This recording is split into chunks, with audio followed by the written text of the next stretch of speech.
இப்போ வந்து விருச்சிக ராசிக்கு குரு பயிற்சி எப்படி பலன்கள் இருக்கும்? நீங்க மைக்கை இது பண்ணிக்கோங்க, ஆன் பண்ணி வச்சு வரேன் சார். ஆன் பண்ணிக்கோங்க. ஏன்னா இப்போ நீங்க கேள்வி கேட்குற மாதிரி நான் பதில் சொல்ற மாதிரி இருந்தால் இது ஒன்றா இந்த ஆடியோ நல்லா இருக்கும். ஓகே ஷூர் சார், கண்டிப்பாக சார். இப்போ விருச்சிக ராசி அப்படின்ற போது இப்போ நம்ம வந்து துலா ராசி வரைக்கும் குரு பயிற்சி பலன்களை பார்த்தோம். Okay sir. அடுத்தது வந்து பார்த்தீங்கன்னா இப்போ விருச்சிக ராசி அப்படின்ற போது பார்த்தீங்கன்னா குரு பயிற்சி அப்படின்றது வந்து பார்த்தீங்கன்னா அடுத்தது வந்து கடகத்துக்கு வராது, அதுக்கப்புறம் சிம்மத்துக்கு வந்து அதிசாரம் வாங்கி வராது, திரும்பி வந்து கடகத்துக்கு போயிடலாம். இப்போ வந்து கடகத்துல இருக்கும்போது பாத்தீங்கன்னா அவரு தன்னுடைய நேர் 5வது பார்வையை வந்து விருச்சிகத்துக்கு பார்ப்பார். கரெக்டுங்களா? ஆமா சார், 5வது பார்வை. இப்போ 5வது பார்வையை வந்து விருச்சிகத்தை பார்க்கும்போது விருச்சிக ராசிக்காரர்களுக்கு எப்படி இருக்கும் அப்படின்னு பாத்தீங்கன்னா நல்ல பலன்கள் உண்டு. சரி, அவங்களுடைய பலன்கள் எது மாதிரி இருக்கும் அப்படின்னு பாத்தீங்கன்னா பூர்வீக சொத்து சம்பந்தப்பட்டது, குழந்தைகளுடைய முன்னேற்றம், அவங்களுடைய குலதெய்வத்துடைய அனுகிரகம், இதெல்லாம் வந்து நல்ல பலன்களை தரும். காரணம் என்னன்னா விருச்சிக ராசிக்காரர்கள் அப்படின்ற போது பாத்தீங்கன்னாக்கா அவங்களுக்கு வந்து விசாக நட்சத்திரம் 4ஆம் பாதத்திலையும், அனுசத்திர 4 பாதமும், கேட்டையில 4 பாதமும் இருக்கும். அப்போ இந்த விசாகம், அனுசம், கேட்டை அப்படின்ற நட்சத்திரக்காரர்களுக்கு அவங்களுடைய சந்திரனையே இந்த குரு பார்க்கிறார். அப்போ இருக்கக்கூடிய இடம் அப்படின்றது வந்து பாத்தீங்கன்னா இவங்களுக்கு பாக்கியஸ்தானம் சொல்லக்கூடிய 9ஆம் இடத்துல பார்க்கிறார். அப்போ 9ஆம் இடம் அப்படின்றது வந்து பாத்தீங்கன்னா இவங்களுக்கான கௌரவம், அந்தஸ்து, புகழ் இதர கொஞ்சம் கவனம் தேவை. அதே நேரத்துல இவங்களுடைய சந்திரனை இந்த குரு பார்க்கறதுனால இவங்களுக்கான முன்னேற்றங்கள், இவங்களுக்கான மன சந்தோஷங்கள் இதெல்லாம் வந்து மிக சிறப்பாகவே இருக்கும். அடுத்தது விருச்சிக ராசிக்காரர்களுக்கு வந்து பாத்தீங்கன்னா அவங்களுடைய 3ஆம் இடம் அப்படின்னு சொல்லக்கூடிய தைரியம், எண்ணம், இந்த மாதிரி இடத்த வந்து குரு பார்க்கறாங்க. அப்போ அருண் சார் உங்களை மீட் பண்ணிடுங்க.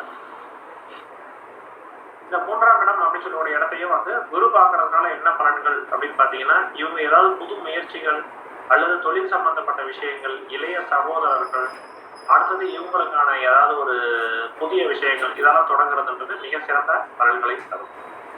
அடுத்தது விருச்சிக ராசிக்காரர்களுக்கு வந்து பாத்தீங்கன்னா குரு தன்னுடைய 9ஆம் பார்வையா மீனத்தை பார்க்கிறார். அப்போ இந்த ராசிக்கு இவங்களுக்கு 5ஆம் இடத்தை பார்க்கின்றார். இப்ப இந்த 5ஆம் இடத்தை பார்க்கறதுனால பாத்தீங்கன்னா நான் ஏற்கனவே சொன்ன பலன்கள் தான். இவங்களுடைய தாத்தா பாட்டி முன்னோர்களுடைய ஆசீர்வாதம், குலதெய்வத்துடைய அனுகிரகம், பிளஸ் இவங்களுடைய குழந்தைகளுடைய எதிர்காலங்கள், முன்னேற்றங்கள், இது போன்ற பலன்கள் எல்லாமே விருச்சிக ராசிக்கு நல்ல சிறப்பான பலன்களை தரும். சரி, அடுத்தது இந்த குரு அதிசாரம் பெற்று சிம்மத்துல போகும்போது என்ன பெறும், என்ன இவங்களுக்கு நல்ல நன்மைகள் கிடைக்கும் அப்படின்னு பாத்தீங்கன்னா விருச்சிக ராசிக்காரர்களுடைய 2ஆம் இடம் சொல்லக்கூடிய தனுசை வந்து அவர் பார்ப்பார். அப்ப இவங்களுக்கான பொருளாதார முன்னேற்றங்கள், குடும்பத்துல இருக்கக்கூடிய தனவரவு இதெல்லாம் வந்து சிறப்பாகவே இருக்கும். அடுத்தது இவங்களுடைய சுகஸ்தானம் அப்படின்னு சொல்லக்கூடிய 4ஆம் இடம் சொல்லக்கூடிய கும்பத்தை பார்ப்பார். அப்போ இவங்களுக்கு வீடு வாசல் அமையிறது, உயர்கல்வி அமையிறது இதெல்லாம் சிறப்பான பலன்களை தரும்.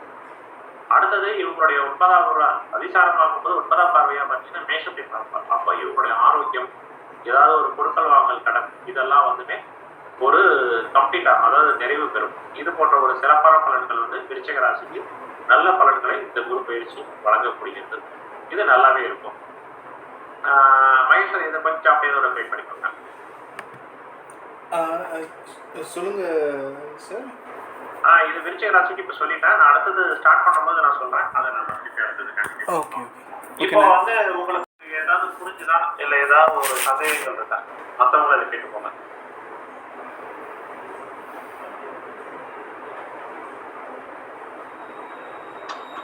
ஒன்றும் சந்தேகம் இல்லை சார். இதுல வந்து பலன்கள் எப்படி எடுத்திருக்கிறது அப்படிங்கிறது விருச்சிகம் சார். என்ன சார்? அதாவது சார் இப்போ நீங்கள் எடுக்கக்கூடிய பலன் வந்து பார்த்தீங்கன்னா இப்போ வந்து பார்த்தீங்கன்னா விருச்சிகம் வந்து அதாவது சந்திரன் வந்து பார்த்தீங்கன்னா 3ஆம் இடம் பார்வையா பார்க்குறாருன்னு சொன்னீங்களா சார்? ஆமாம். அப்போ அந்த இடத்துல வந்து பார்த்தீங்கன்னா ஏற்கனவே வந்து பார்த்தீங்கன்னா சந்திரனில் வந்து விருச்சிகம் வந்து நீசம் தானே சார் அது? ஆமாம், சந்திரன் நீசம் தான், கரெக்ட் தான். அப்போ நீசம் ஆகிறப்போ அந்த மாதிரி என்ன மாதிரி பலன்கள் இருக்கும் சார்? இப்போ சந்திரன் அந்த இடத்துல நீசம் அப்படின்ற போது என்ன பலன்கள் இருக்கும் அப்படின்றத காட்டணும். சந்திரன் நீசம் அடையிறது அப்படின்றது என்ன பண்ணுன்னா அந்த இடத்துல வந்து தேயறாருன்னு தான் நம்ம சொல்ல முடியுமே ஒழிய, பட் அதுக்கான காரகத்துவத்தை வந்து செயல்படுத்தாம விட மாட்டார். அதாவது நீசம் அடைகிறது அப்படின்றது என்ன அப்படின்னு பாத்தீங்கன்னா அந்த இடத்துல அவர் வலு இழக்கிறார், அவ்வளவுதான். வலு இழக்கிறார் அப்படின்னாலும் அந்த செயல்பாடுகள் நடந்து கொண்டேதான். அடுத்தது வந்து பாத்தீங்கன்னா குருவும் ஒரு தேவ கிரகம் தான், சந்திரனும் ஒரு தேவ கிரகம் தான். ஆமா சார். அப்போ நீசம் பெற்றிருந்தாலும் அவருடைய பார்வை வரும்போது அந்த அதாவது பொருளோட ஒரு இடத்துக்கு ஒரு ஒளி காணப்படும் போது அந்த ஒளி இடம் வந்து பிரகாசமாக தானே இருக்கும். ஆமா சார். அப்போ இவங்களுக்கு இது கொஞ்சம் நல்ல ஆரம்பியே சொல்லும். ஆமா சார். இதுல இன்னொரு பொதுவான விஷயம் எனக்கு தெரிஞ்சு நான் ஒன்று சொல்றேன் சார். அதாவது வந்து பாத்தீங்கன்னா அது சுப கிரகமோ இல்ல தேவ கிரகமோ அசுர கிரகமோ அந்த இடத்துல அவருடைய அந்த இது இல்லாம என்ன பண்ணணும்னா குருவோட பார்வை அந்த இடத்துல படுங்கிறப்போ அந்த இடத்துல அசுப கிரகங்களா இருந்தாலும் குருவோட பார்வை நன்மை பயக்கும் அப்படிங்கிறது ஒரு பொதுவான விதி தானே சார். அது கண்டிப்பா இது பொதுவான விதினா இது எல்லா ராசிக்கு எல்லா ஜாதகத்துக்குமே இது பொருந்தும் தாராளமா பொருந்தும். என்ன காரணம் அப்படின்னு பாத்தீங்கன்னா குரு பார்க்க கோடி நன்மைன்றது உள்ளதுதான். இப்ப அடுத்தது வந்து பாத்தீங்கன்னா இப்போ உங்களுக்கு தனுசு ராசிக்கான பலன்களா கொடுத்தேன். மகேஸ்வர் இதை நீங்க கொஞ்சம் இது பண்ணிக்கணும். ஒரே நிமிஷம். இப்ப தனுசு ராசி